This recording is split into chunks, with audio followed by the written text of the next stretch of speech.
Hello friends, welcome. स्वागत है आपका अपने चैनल इग्नो गाइडेंस में। और आज का वीडियो जो है BSDC 133 का है और यहाँ पर लेंगे ब्लॉक 2 यूनिट 8 जयशंकर प्रसाद और उनकी कविता। ज़्यादा डीपली नहीं जाएंगे, सिर्फ इसमें हम क्या देखेंगे, यहाँ पर हम देखेंगे राष्ट्रीय चेतना मानवीयता किसके अंदर, जयशंकर प्रसाद के अंतर्गत देखेंगे। और सौंदर्य चेतना देखेंगे, थोड़ा सा नारी भावना का सौंदर्य, नारी के प्रति उनके मन में क्या भावना थी, उन्होंने क्या उनके लिए लिखा, ये हम यहाँ पर जरूर देखेंगे। ठीक है ना। तो चलिए फिर शुरू कर देते हैं। ओके, प्रस्तावना देखने की जरूरत नहीं है क्योंकि छायावादी कवि हैं आपके। ठीक है, जयशंकर प्रसाद जी। और जीवन और व्यक्तित्व भी हम नहीं देखेंगे यहाँ पर, आप चाहें तो आप देख सकते हैं। ठीक है, ओके। यहाँ पर हम मेन इंपॉर्टेंट चीज में आ जाएंगे, युग परिवेश भी नहीं देखेंगे हम। जो मेन हमारे लिए है रचनाएं और रचना, प्रसाद काव्य प्रमुख स्वर, नॉट, ये भी हम नहीं लेंगे। राष्ट्रीय चेतना और मानवीयता ये हम देखेंगे, मेरे अकॉर्डिंग जो लगता है कि इम्पोर्टेंट हो सकता है। ठीक है ना। तो चलिए इसको देख लेते हैं, ये है क्या। देखिए, हिंदी साहित्य के छायावादी युग में राष्ट्रीय एवं स्वतंत्र चेतना, स्वतंत्रता की चेतना का मूल मंत्र पूरे देश में जो था, क्या हो गया था, संचलित हो गया था, बह रहा था। ठीक है। और मानवीय गुणों की स्थापना और इंसानी मूल्यों की प्रतिष्ठा प्रत्येक छायावादी कवि का लक्ष्य बन गया था। तो उस समय का जो हिंदी साहित्य में छायावादी युग में राष्ट्रीय एवं स्वतंत्र चेतना जो है वो मूल रूप से तो बह ही रही थी, चल ही रही थी लोगों में। साथ साथ में मानवीय गुणों की स्थापना और इंसानी मूल्यों की प्रतिष्ठा भी छायावादी कवि का एक लक्ष्य, यानी छायावादी कवि जो थे एक लक्ष्य को लेकर चल रहे थे कि मानवीय गुणों की स्थापना करना है और जो इंसानी मूल्य है उनकी प्रतिष्ठा करना है। और प्राचीन भारतीय गौरव और सांस्कृतिक दार्शनिक मूल्यों के अभिव्यक्त के प्रति प्रसाद का अनुराग भी राष्ट्रीय भावना की प्रेरणा बन रहा था। यानी कि जो भारत का एक गौरव था, प्राचीन जो गौरव था, जो भारत की संस्कृति थी, जो भारत के दार्शनिक मूल्य थे, ठीक है ना, इन सभी के प्रति जो है प्रसाद जी का झुकाव हुआ। और ये जो है राष्ट्रीय भावना की प्रेरणा बना, किसके लिए, प्रसाद जी के लिए। यानी इन्होंने जो कविताएं लिखी इसी के अंतर्गत लिखी। और अतीत की चेतना भावुक कवि को जागृत की गति प्रदान कर रही थी।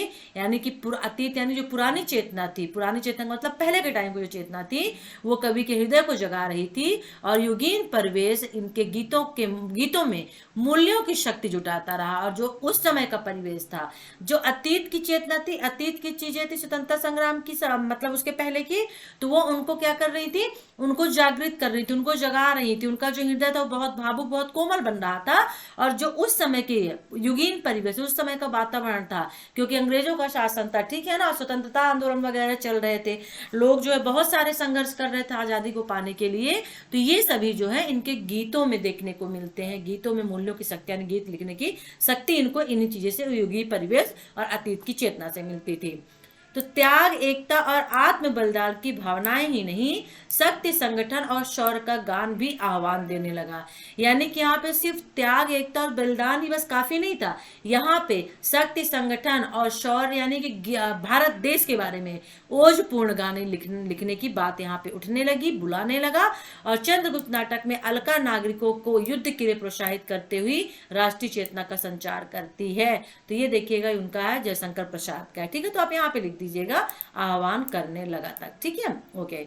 फिर आगे लिख दीजिएगा, प्रसाद के नाटकों में तो राष्ट्र चेतना कूट कूट कर भरी रहती है और काव्य भी इसी चेतना की जीवंत मिसाल है। और कवि की राष्ट्रीयता, भक्ति, देशभक्ति, प्रेम भक्ति, ये दृढ़ भावना जो है उनको वो पौराणिक एवं ऐतिहासिक जो आख्यान हुआ करते थे, जो भाषण पहले के हुआ करते थे, उनके माध्यम से अभिव्यक्ति होती है, उनके माध्यम से बाहर निकलती है।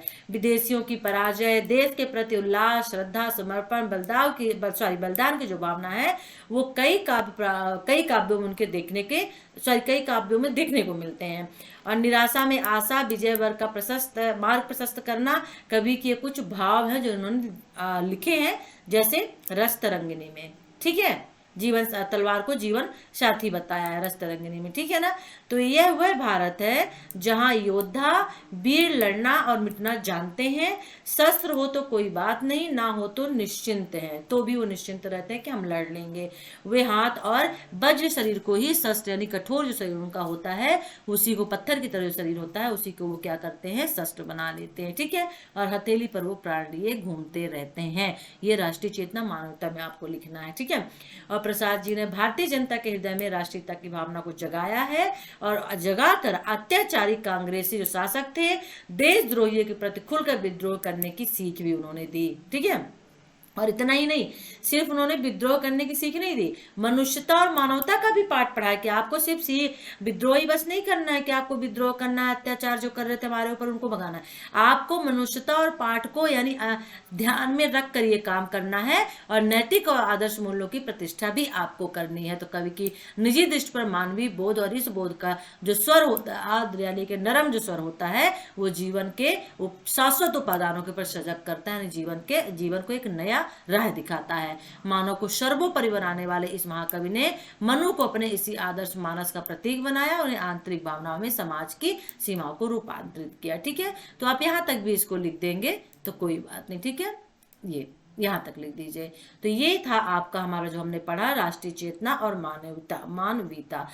यहाँ पे भी आप देख सकते हो कि मानवीय मूल्यों की दृढ़ स्थापना का संदेश जो था वो संपूर्ण मानवता के लिए था, नहीं संपूर्ण भारत के लिए, विश्व के लिए। मानवता की जब बात चलती है तो संपूर्ण विश्व हो जाता है। ठीक है ना, और आधुनिक वैज्ञानिकता, भौतिकता और विषमताओं के बहुत सारे रूप यहाँ पर देखने को मिले हैं और प्रकृति के मर्म से कटने का दर्द ही व्यक्त करते हैं। तो यहाँ पर हम कैसे, अगर आप इसे नहीं समझ सकते हैं कि प्रकृति के मर्म से कटने का दर, तो आप यहाँ पे इसको लिख सकते हैं कि मानवीय मूल्यों की दृढ़ता स्थापना के बहुत सारे संदेश देखने को मिलते हैं और आधुनिक वैज्ञानिकता, भौतिकता और विषमताओं के विविध सारे चित्रण यहाँ पर देखने को मिलते हैं। ठीक है, ओके।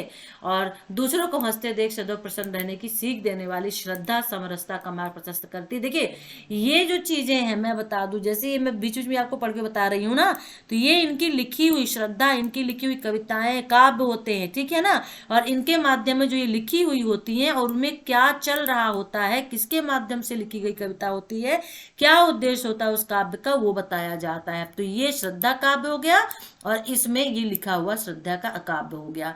तो ये समझिएगा, ठीक है ना, राइट, ओके। तो ये हो गया राष्ट्रीयता और मानवीयता आती है तो आप लिख दीजिएगा। ठीक है, ओके, राइट। हम प्रकृति देखेंगे अब, ठीक है ना, सौंदर्य चेतना देखेंगे, वेरी इंपॉर्टेंट है किसके लिए, क्योंकि छायावादी कवि की एक विशेषता थी, वो था सौंदर्य। यहाँ पे रूप सौंदर्य का है, हमें प्रकृति सौंदर्य देखना है। ठीक है, तो सॉरी, रूप सौंदर्य के सौंदर्य चेतना का मतलब प्राकृतिक सौंदर्य। तो यहाँ पर रूप के सौंदर्य से वो बाहर निकल के आए थे। रीतकालीन जो काव्य था वो भक्ति काल और रूप सौंदर्य का था, लेकिन जो छायावादी हुआ वो रूप सौंदर्य के दायरे से बाहर निकल कर आ गया, सौंदर्य या आंतर सौंदर्य का दृष्टिकोण बनता है। सौंदर्य जो था वो सिर्फ नारी भर में पहले देखा जाता था, लेकिन छायावादी बात जब आया तो यहाँ पे सौंदर्य नारी में नहीं बल्कि प्रकृति में भी देखा जाने लगा। पुरुष नारी जगत उस सभी का है। तो सौंदर्य जो होता है वो प्रकृति का भी होता है, पुरुष का भी होता है, नारी जगत तथा जीवन सभी का होता है। तो पहले का सौंदर्य सिर्फ नारी से केंद्रित होता था। तो सौंदर्य मनुष्य पात्र के आकर्षण का केंद्र होते हैं और कभी उसके प्रति आकर्षित होना स्वभाव मतलब आकर्षित होता है, तो स्वाभाविक चीज है। और छायावादी कवियों को तो कल्पना और सौंदर्य लोक का ही कवि कहा जाता है। तभी तो प्रसाद सौंदर्य लोक की ओर उन्मुख होकर कहते हैं, सौंदर्य की ओर वो बताते हैं कि ले चल मुझे बुलावा देकर मेरे नाविक धीरे धीरे, जिस निर्जन में सागर लहरी, अंबर के कानों में गहरी, निश्चल प्रेम कथा कहती हो तो तज कोलाहल की अवनी रे, है ना। तो सौंदर्य को ध्यान में रखकर उन्होंने लिखा है। तो यहाँ पे देख लेते हैं, मधुसूदन गुप्त का सौंदर्य प्रेम आएगा, प्रकृति प्रेम आएगा, तो आपको यही लिखना होगा। तो वास्तव में यहाँ पर सॉरी सौंदर्य प्रेम है, सौंदर्य को उन्होंने, प्रकृति प्रेम नहीं है, सौंदर्य है। और सौंदर्य का मतलब ये होता है कि इन्होंने भी सौंदर्य में प्रकृति को रखा है, लेकिन अभी प्रकृति के साथ साथ में पुरुष नारी और मानव जीवन को भी बताया है। तो वास्तव में प्राचीन कवियों की शक्ति जो अर्जित की जाती थी वो सौंदर्य को अनावृत करके, बाहर करके उस सीमा तक जो है बाहर निकालती थी और स्थूल शारीरिक सौंदर्य का चित्रण होता था, यानी उस पर काव्य लिखा जाता था। और जो छायावादी कविता होती थी वो मानव जगत के सौंदर्य के विशेष रूप से चित्रित होती थी और छायावाद के सौंदर्य से चित्र, अनुभूति और कल्पना से प्रेरित होते थे। ठीक है, यहाँ पर सरस्वती पुत्र महाकवि प्रसाद की सौंदर्य चेतना पर विचार करते हुए उनके प्रकृति सौंदर्य, नारी भाव का सौंदर्य और गीत सौंदर्य पर विशेष रूप से दृष्टिपात करते हैं, नजर डालते हैं। अब देख लेते हैं प्रकृति सौंदर्य, जो आपके लिए वेरी वेरी इंपॉर्टेंट हो सकता है मधुसूदन गुप्त के अंतर्गत। ठीक है, ओके। छायावादी काव्य में प्रकृति का अत्यंत महत्वपूर्ण स्थान रहा है। ठीक है, शुरू भी हम पढ़ चुके जब हमने छायावाद को पढ़ा था। और प्रकृति जो है मानव की चिर सहचरी रही है, साथ में रहने वाली रही है। ठीक है ना, और प्रकृति मनुष्य के जीवन की जो बाह्य आवश्यकताएं होती उनकी निरंतर पूर्ति करता रहा है, और साथ ही साथ जो आंतरिक अनुभूतियां होती है, जो अंदर की खुशियां होती है, उनको वो प्रभावित भी करता है, रूपांतरित यानी बदलता भी है। और यही कारण है कि मनुष्य का प्रकृति से अत्यंत संवेदनशील, जीवंत यानी जिंदा संबंध रहा है। और वास्तव में छायावादी काव्य वह काव्य है जिसमें मानव और प्रकृति के मध्य साम्य का एक सूक्ष्म तंतु कविता, यानी कि अब यहाँ पे ऐसे वर्ड यूज किए गए हैं ना कि समझ में नहीं आते, मेरे भी समझ में नहीं आ रहा है कि प्रकृति के मध्य, ठीक है, मानव प्रकृति के मध्य एक साम्य का सूक्ष्म तंतु था, नहीं एक तरह से आप कह सकते संबंध, तंतु यानी एक संबंध, ठीक है ना, एक जड़ा जिसे बोलते हैं, जड़ की तरह है ना, पेड़ की तरह तंतु, उस तरह का संबंध रहा है किसका, मानव और प्रकृति का। और कवि को जीवन तथा प्राणवान बनाने वाला कवि जीवन के यानी जो प्रकृति को जीवंत और प्राणवान बनाता है, वह कवि जीवन के हर्ष विषाद को यानी सुख दुख को उसी में देखता है और ढूंढता है, किसमें, प्रकृति में ढूंढता है, और उसे अलौकिक गुण और सुंदरमयी नारी के रूप में देखता है। तो महाकवि प्रसाद ने भी प्रकृति के प्रति अपनी अगाढ़ प्रगाढ़ अनुराग जो है व्यक्त किया है, और कभी मन की अमूर्त लहरों को उठ उठ री लघु लघु लोल लहर कहकर, यानी जो ये चीजें यहाँ पे आई हैं, इन चीजों को ये बता रहे हैं, ठीक है ना, व्यक्त किया है। और कभी लहर की उठती गिरती तड़पन अपने प्रेम हृदय की व्यथा को भी वो व्यक्त करते हैं, किसकी, प्रकृति के सौंदर्य के बात। यही नहीं, मानव की गहराई में भी मन की गंभीरता का प्रतिरूप भी प्रसाद देखते हैं। ओके, आप लोग हमसे पूछ रहे हैं कि कुछ समझ में नहीं आ रहा, क्या लिखिए। जो समझ में नहीं आ रहा तो आप लोग सब्जेक्ट क्यों लेते हैं? देखिए, सब्जेक्ट वो लिया जाता है जो अच्छा लगता है, ठीक है ना, समझ रहे हैं ना। आपको पहले से पता था कि इग्नू है, डिस्टेंस एजुकेशन है, यहाँ पे क्लासेस नहीं होती हैं, यहाँ कुछ नहीं होता है, आपको सेल्फ डिपेंड पढ़ना होगा। साल भर आपके पास टाइम होता है, साल भर आप पढ़ते नहीं। अगर साल भर में हम कहते 3 या 4 महीने में भी, 3 महीने में आप एक बार बुक खोलना, 3 महीने पहले से एग्जाम के शुरू कर दें तो 100% आपसे बन जाए। अब इसको इतने कम टाइम में मैं कैसे एक्सप्लेन करूं? हिंदी मेरा सब्जेक्ट नहीं है, हिंदी, वो भी हिंदी में काव्य हिंदी तो बिल्कुल नहीं है, एक नॉर्मल हिंदी जो होती है, व्याकरण वगैरह भी मैं आपको पढ़ा लूंगी, लेकिन काव्य हिंदी में नहीं पढ़ा सकती हूँ, क्योंकि उसके शब्द ही ऐसे होते हैं, समझ में ही नहीं आते, मैं कितना किसका अर्थ कहाँ से निकालूं, ठीक है ना। इसलिए प्रकृति के बारे में, क्योंकि प्रकृति के बारे में तो हम पहले भी थोड़ा सा पढ़ चुके हैं, यहाँ पे देख लेते हैं कि प्रसाद प्रकृति चित्रण का वर्ण, वर्णन, रहस्यात्मक, दार्शनिक, मानवीकरण, अलंकरण आदि कई रूपों में एक साथ वर्णित करते हैं। मतलब कि जो प्रकृति को जब वो दर्शाते हैं, प्रकृति के बारे में कुछ लिखते हैं, तो उसमें वर्ण के साथ में रहस्य, दार्शनिक और मानव और अलंकरण को एक साथ में लेकर चलते हैं। और कभी प्रकृति आलंबन बन जाती है, तो कभी उषा, रात्रि, वसंत, सरिता, दीप, सागर, झरने, यानी प्रकृति को कभी वो उषा सुबह के रूप में, तो कभी शाम के रूप में, कभी बसंत, कभी पतझड़, कभी सागर, कभी झरना, कभी नदी के रूप में वो दिखाते रहते हैं, लिखते रहते हैं, ठीक है। ओके, तो ये उनका प्रसाद का प्रकृति चित्रण है, राइट। यहाँ पे वही चीज है जो उन्होंने कविता में लिखी है। तो प्रसाद प्रकृति को उद्दीपन रूप में भी चित्रित करते हैं, और अपने भावानुसार कवि जो है प्रकृति को हंसते रोते भी देखता है कि प्रकृति भी हंसती रोती है, ठीक है, ये उद्दीपन रूप हो गया, ठीक है। जब उसको कष्ट होता है तो वो रोती है, और जब उसे कष्ट नहीं होता है तो वो हंसती है। तो वास्तव में प्रसाद प्रकृति को रहस्यात्मक, प्रतीक, मानवीकरण, दार्शनिक और मनोवैज्ञानिक रूप से देखते हैं और परिचय देते हैं। और प्रसाद की जो कामायनी और लहर है वो प्रकृति के मानवीकरण से संबंध कृतियां हैं, ठीक है। जल प्लावन के कम होने पर जब धरती थोड़ी ऊपर आ जाती है, यानी जब जल नीचे कम होता है तो धरती ऊपर आ जाती है, तो प्रसाद मानवीकरण का उदाहरण देते हैं। आप नहीं समझ पाएंगे, तो इसीलिए कविताओं को मैं इन चीजों को नहीं ले रही हूँ, ठीक है। तो उपमान रूप में प्रकृति का प्रयोग तो प्रसाद की विशेषता है, उसके लिए नील, नलिन। अब इसमें देखिए सभी चीजें उनकी जो कविताओं में लिए गए हैं, उन्हीं चीजों का यहाँ पे वर्णन किया गया है, तो इन चीजों को आपको नहीं लेना है।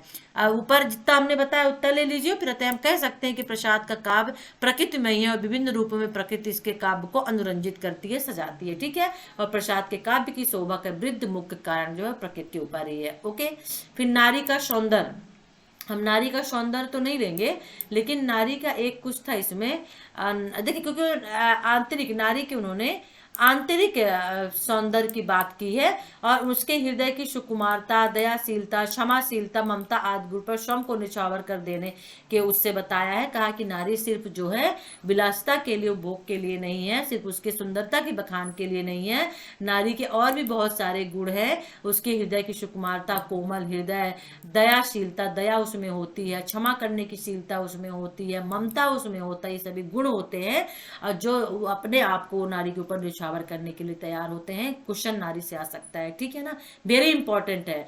और नारी का बाह्य सौंदर्य उन्हें आकर्षित करता है, ये बाह्य सौंदर्य कहलाते हैं, ठीक है ना, आंतरिक सौंदर्य नहीं। आंतरिक सौंदर्य तो हर एक कोई पाना चाहता है, वही तो रीत काल में होता था, उसी के बारे में कविताएं लिखी जाती थी। लेकिन अब जब छायावाद आया तो नारी के बाह्य सौंदर्य को देखा गया। बाह्य सौंदर्य में क्या हुआ, सुकुमारता, दयाशीलता, क्षमाशीलता, ममता आदि था।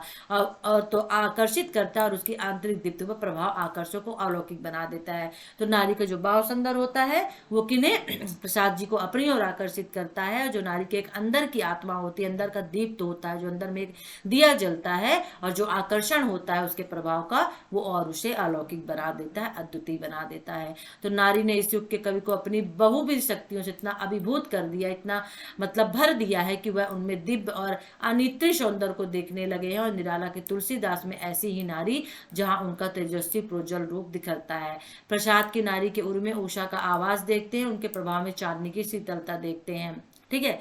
तुम दे आ कितना, ये देखिए कविताएं भी कविताएं नहीं पढ़ सकते, इसका मतलब भी नहीं पता होता है। तो जो अभी मैंने ये बताया है, यदि नारी सौंदर्य के बारे में, नारी के बारे में आता है तो आपको प्रसाद जी के बारे में तो आपको यही लिखना होगा, ठीक है ना। तो ये तो प्रसाद नारी के बाह्य रूप के जो आकर्षण होता है उससे आकर्षित होते हैं और सौंदर्य को चित्रित किया है यहाँ पर, ठीक है ना। तो समस्त सौंदर्य वर्णन में यदि सिर्फ सौंदर्य आता है प्रसाद जी का तो उसमें आपका प्रकृति का भी लिखना होगा और नारी का भी लिखना होगा, ठीक है ना। तो समस्त सौंदर्य वर्णन में सौंदर्य के जो सूक्ष्म सूक्ष्म पक्ष होते हैं उनका आलेख छायावादी काव्य की विशिष्टता होती है, ठीक है। और कभी मुख चंद्र चांदनी जल में मैं उठता था मुंह धोके जैसी कुछ अनुभूतियां होती हैं जो सौंदर्य का इसमें वर्णन किया गया। तो इस प्रकार यहाँ पे आप देख सकते हैं। तो इतना तो वास्तव में प्रसाद की नारी भक्ति काल के भक्त या संत कवियों की नारी से पूर्णतः अलग है, ठीक है ना। सौंदर्य और प्रेम की प्रतिमा है, विभिन्न सौंदर्य और प्रेम की प्रतिमा है, और जिनकी कांत छाया में थके पथिक के हृदय को एक ग्लानि और अपराध बोध घुल जाते हैं, थकान और जो अपराध होता है वो सब दूर हो जाता है। उसी नारी का वर्णन यहाँ पर प्रसाद ने किया है और छायावाद में किया गया है, ठीक है ना। तो नारी तुम केवल श्रद्धा हो विश्वास जगत नग पल तल में, ये सब उनकी कविताएं हैं जो नारी के लिए लिखी गई, ठीक है ना। तो स्नेह दया करुणा क्षमा त्याग समर्पण ममता आज सभी गुणें जो होती हैं जो नारी में मौजूद है, और जो सुख को विस्तृत कर किसी को भी दुखी नहीं होने देना चाहती है, जो एक प्रेसी है, पत्नी और माता के रूप में है, ठीक है ना। ये नारी के रूप में। उन्होंने पुरुष के बारे में भी थोड़ा सा कुछ लिखा है, देख लीजिएगा। तो मैंने यहाँ पे दो इसीलिए एक प्रकृति का मैंने लिया और एक हमने नारी का लिया कि नारी के बारे में भी जो है आ सकता है इनसे प्रसाद जी से, ठीक है ना। ओके चलिए, यहाँ पे जैसे दिया हुआ ना क्वेश्चन था कि नारी की भावना का सौंदर्य है ना उसके अनंत उद्दिष्ट का सूचक है, तो फिर यहाँ पे उदाहरण पूछेगा तो फिर आप परेशान हो जाएंगे, क्योंकि उदाहरण में फिर आपको एक काव्य लिखना पड़ेगा।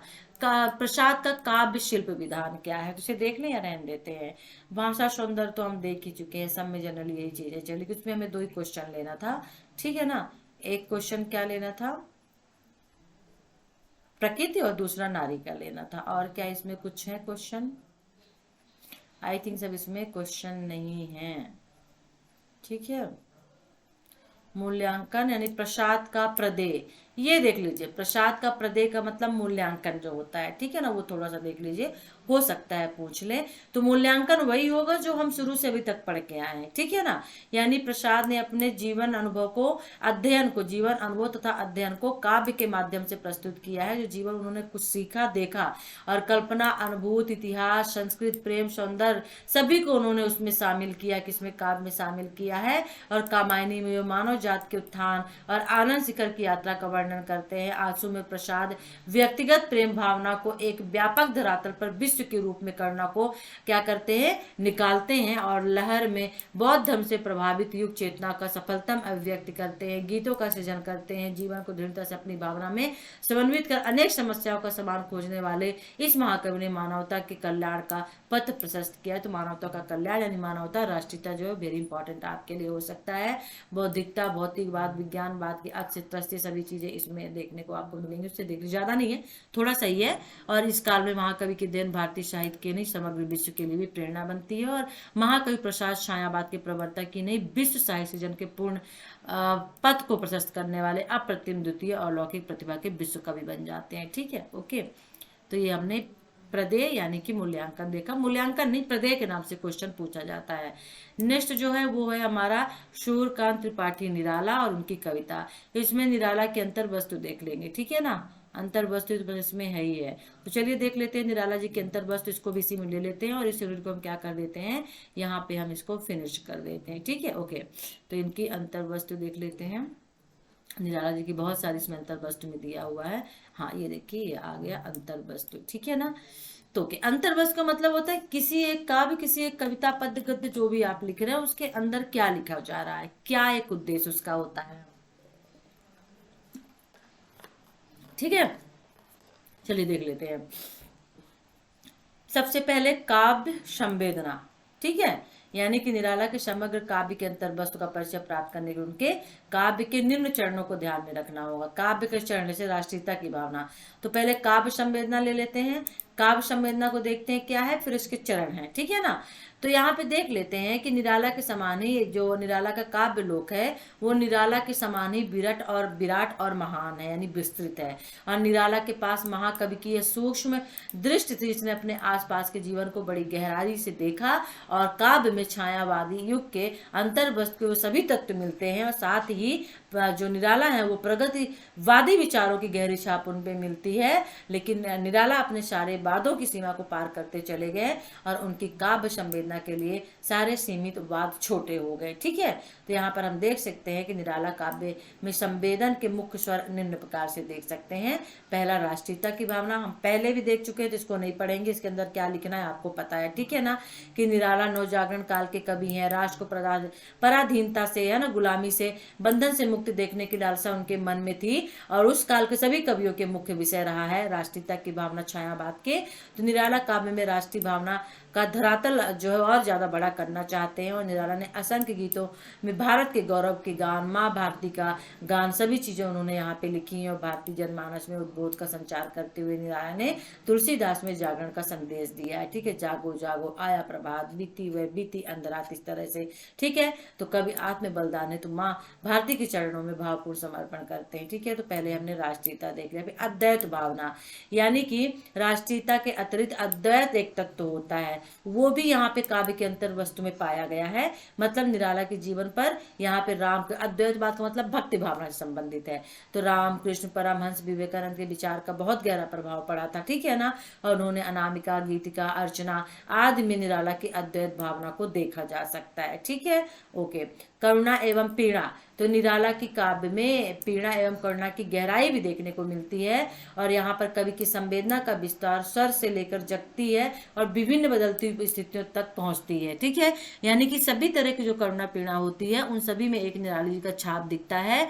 और निराला का सरोज, स्मृत, विधवा, मैं अकेला, जो ये कुछ कविताएं हैं, इनमें कवि हृदय की जो पीड़ा, आंतरिक पीड़ा, मन के अंदर की पीड़ा होती है, वो यहाँ पर जो करुणा दुख होता है वो देखने को मिलता है। ठीक है ना, ओके। और निराला के शब्दों में दुख ही जीवन की कथा रही है, इस भाव को साक्षात्कार हम कह सकते हैं। तो करुणा एवं पीड़ा हो गया। व्यंग एवं आक्रोश भी इनके इसमें देखने को मिलते हैं। सामाजिक जो विषमताएं होती हैं वो हमेशा से विद्रोही स्वभाव के रहे हैं, जो भी रूढ़वादियां होती हैं वो उनको नहीं मानते थे। ठीक है ना, तो इन चीजों को भी उन्होंने अपने काव्य में रखा है। उन रूढ़वादियों को व्यंग के रूप में लोगों के सामने प्रस्तुत किया है। ठीक है, और कुछ चीजें ऐसी होती थी जिसमें उन्होंने अपने आक्रोश को भी दिखाया है। तो रचनाओं में व्यंगात्मकता का हास्य और आक्रोश जनित रूप काफी सशक्त बना था। ठीक है ना, कुछ लिख दीजिएगा। कुकुरमुत्ता, गर्म पकौड़ी, कुत्ता भौंकने लगा, घोड़ी के पेटों में बहुतों को आना पड़ा, दया की, कुछ ऐसी उन्होंने कविताएं यहाँ पर लिखी है। ठीक है ना, राइट, ओके। तो देखा जाए तो निराला काव्य संवेदना में इतनी विराट और विस्तृत है, बहुत बड़े हैं। दूसरा, परंपरा और आधुनिकता की एक टकराहट भी थी। परंपरा का मतलब जो परंपराएं चली आ रही हैं, शैली, भाषा, विधि विधान लिखने के लिए काव्य में वो, और क्योंकि ये छायावाद जो है 1916 के युग से स्टार्टिंग हुई थी, तो यहाँ पे एक आधुनिकता भी देखने को मिली थी। तो निराला की जो प्रकृति थी वो स्वच्छंद थी, जैसे बोलते कि अपने मन के मालिक थे, और परंपरा के बाधक के रूप में सदैव, और एक परंपरा में जो लिखी जाती है कविताएं उसमें हमेशा इनको टकराव महसूस हुआ है। और आचार्य महावीर प्रसाद द्विवेदी जो है एक का युग परंपराओं का युग कहलाता है। तो ऐसे में निराला ने बंगला की स्वच्छ प्रकृति आत्मसात कर ली थी, प्रवृत्ति जो थी, और शक्ति और गीत का स्वर प्रस्तुत किया था। ठीक है, तो यहाँ पे हम कह सकते हैं कि जो पहले की परंपराएं थी उनकी जकड़ों को उन्होंने तोड़ दिया था और काव्य में प्रेम और सौंदर्य को जो है इन्होंने अपनाया था। और छायावादी कवियों में निराला सर्वाधिक स्वच्छंद प्रकृति के कवि माने जाते हैं और निराला के व्यक्ति में सर्वस्व नूतनता का आह्वान देखने को मिलता है। ठीक है, नए नई चीजों को देखने को मिलता है। तो कविता को निराला ने छंदों के बंधन से मुक्त कर दिया और अपनी भाव चेतना का विद्रोह और कांत से शक्ति संपन्न कर दिया। ठीक है, ओके। फिर काव्य अनुभूति में विद्रोह का स्वर एवं भाव अनुभूति अंतर वस्तु है सभी उनके काव्य में। उसके उनके काव्य में क्या क्या चीजें देखने को मिलती थी, ये होता है अंतर वस्तु। ठीक है ना। तो निराला क्योंकि क्रांतिकारी कवि हैं तो सीधी सी बात है, सामाजिक रूढ़ियां और जो विषमताएं थी उन्होंने उन पर हमेशा चोट की है और अपनी बाणी के माध्यम से, है ना, निरंतर दुख और अवसाद जो होते थे उनको भोगते हुए निराला कभी टूटे नहीं। मतलब बहुत सारे उनकी लाइफ में दुख आए, सभी चीजें आई, पर कभी वो नहीं टूटे। और जो समाज जीवन की गलत मान्यता है, गलत धारणाएं थी, हमेशा उन्होंने अपना स्वर जो है तीखा रखा और विद्रोह किया। ठीक है, तो विद्रोह का स्वर निराला की प्रयोगवादी कविताओं में देखने को मिलता है। तो ये हो गया काव्य अनुभूति में विद्रोह का स्वर एवं भावभूमि। ठीक है, हो गए। फिर सौंदर्य अनुभूति के उपादान, ये आपको याद करने पड़ेंगे। सौंदर्य अनुभूति तो कवि की निधि है। कवि की निधि क्या है? संवेदना प्रवण का हृदय,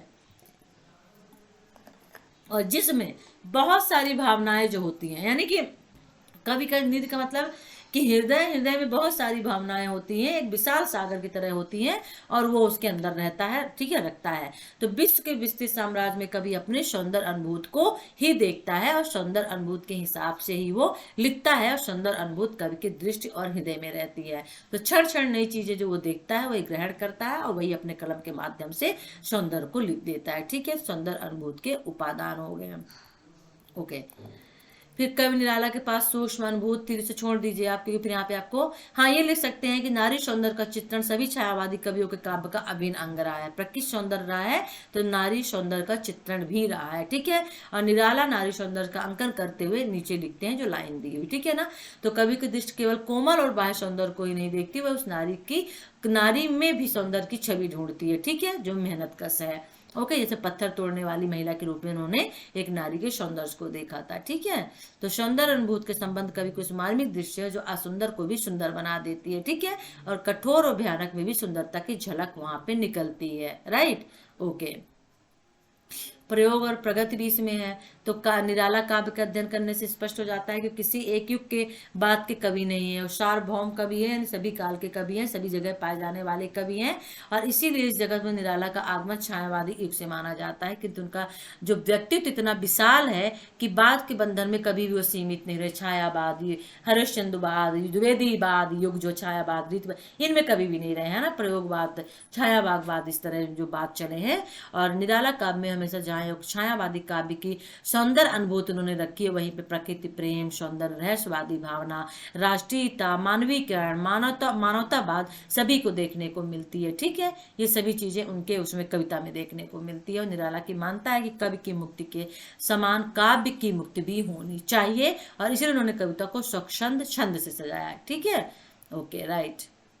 जैसे प्रगतिवादी होता है, प्रयोगवादी होता है, ये बाद हो गया। और छायावाद, तो उन्होंने बाद से अपने आप को अलग कर लिया। ठीक है, फिर मूल चेतना का विस्तार, तो ये देख लीजिएगा। ये आपके किसके हैं? विषय वस्तु है। 4 भी विषय वस्तु ले लेंगे ना तो बहुत अच्छा रहेगा किनका? निराला जी का। ठीक है ना, ओके। चलिए अब आगे क्वेश्चन देख लेते हैं क्या हो सकता है, क्योंकि इसमें अंतर वस्तु इनका इंपॉर्टेंट था। रचना विधान आप देख सकते हैं, अगर आप चाहें तो आप देख लीजिएगा। मैंने एक क्वेश्चन इससे ले लिया है। ठीक है, निराला जी के इससे, राइट। अब यहाँ पे किसी और का शायद आएगा, मुझे नहीं लगता है कितना ज्यादा इनका होगा। थोड़ा देख लेती हूँ, किसी और का भी तो नहीं, शायद महादेवी वर्मा का भी होगा। देखती हूँ, हाँ शायद यूनिट फिनिश्ड हो गई है। अब जो है वो सुमित्रा पंत भी है, सुमित्रा नंदन पंत और उनकी कविता, ये हम सेकंड यूनिट वीडियो में लेंगे। सुमित्रा नंदन पंत और महादेवी है, इन दोनों को दूसरे वीडियो में लेंगे, 2-2 करके फिनिश कर देंगे। ठीक है, तो वीडियो को लाइक कर दीजिए, शेयर कर लीजिए, चैनल को सब्सक्राइब कर लीजिए। और हाँ, जो बताया है अगर आप कविता पढ़ रहे हैं तो कविता में आपको अंतर वस्तु, भाषा शैली, ये विधान पढ़ने होंगे, इन्हीं से क्वेश्चन पूछे जाते हैं। बस आप इतना माइंड में रख लीजिए कि जो राइटर है उसकी भाषा शैली क्या है, ठीक है ना, उसका अंतर वस्तु यानी वो कोई भी चीज लिख रहा है, कविता लिख रहा है, तो उसके कविता के अंदर में क्या क्या चीजें देखने को मिलती हैं। सौंदर्य भी मिलता है, राष्ट्रीयता भी मिलता है, मानवता भी मिलता है, अव्यक्त भी मिलती, सभी चीजें मिलती हैं। तो क्या क्या मिलती है इनको एक टॉपिक में लिख लीजिए, बस इतना याद कर लीजिए, एक्सप्लेन कर दीजिए। ज्यादा कुछ नहीं होता है, इन्हीं चीजों को बढ़ा चढ़ा के लिखा जाता है। अभी हम लोग पढ़े तो यही चीजें देखने को मिली ना सब जगह, है ना। तो इतना आप काम कर लीजिएगा। चलिए फिर, टेक केयर, बाय।